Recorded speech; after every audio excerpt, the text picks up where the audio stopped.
हम दुआ करते हैं अल्लाह ताला से कि अल्लाह ताला हमसे सब्र तहम्मुल दे। दुनिया भर के मुसलमानों के लिए मक्का और मदीना की यात्रा यानी उम्रा जीवन का सबसे पाक और दुआओं से भरा सफर होता है।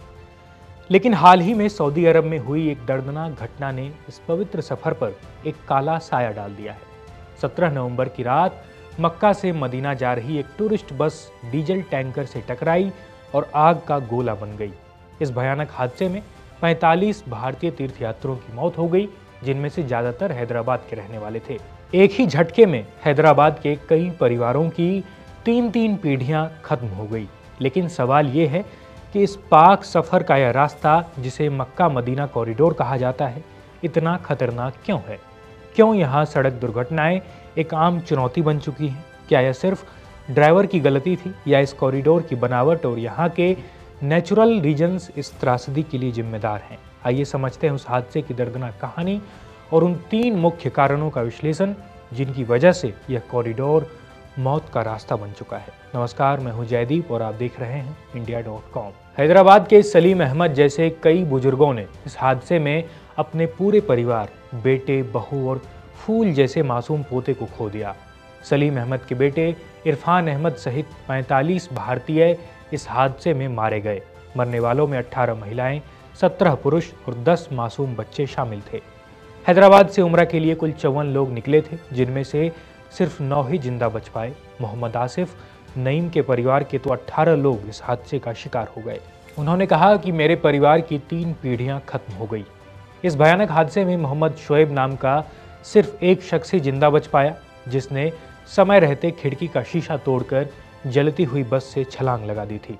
बड़ा सवाल यह है कि यह हादसा कैसे हुआ। यह दुर्घटना 16 और 17 नवंबर को भारतीय समय के अनुसार दरमियानी रात करीब 1:30 बजे हुआ।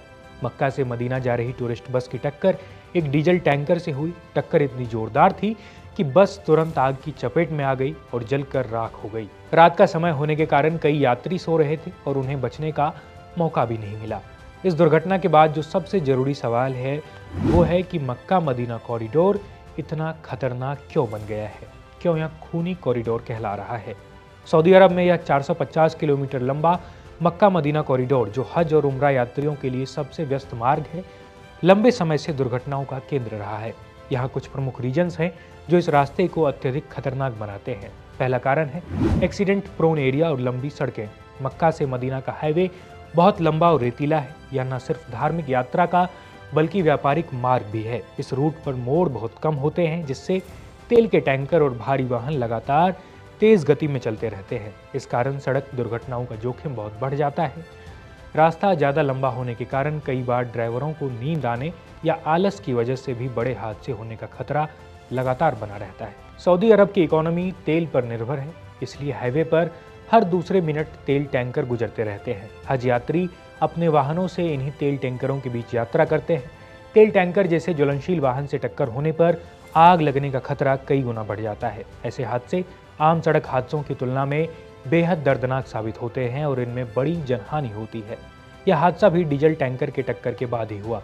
सऊदी अरब की सड़कें अच्छी होते हुए भी यहाँ के रेगिस्तानी क्षेत्रों से गुजरने के कारण प्राकृतिक चुनौतियां हर समय मौजूद रहती हैं। इस रूट पर अचानक धूल भरी आंधी यानी सैंडस्टॉर्म या मुश्किल मौसम की अन्य स्थितियां लगातार आ सकती हैं, जिनसे विजिबिलिटी बहुत कम हो जाती है और यात्रा जोखिम भरी हो जाती है।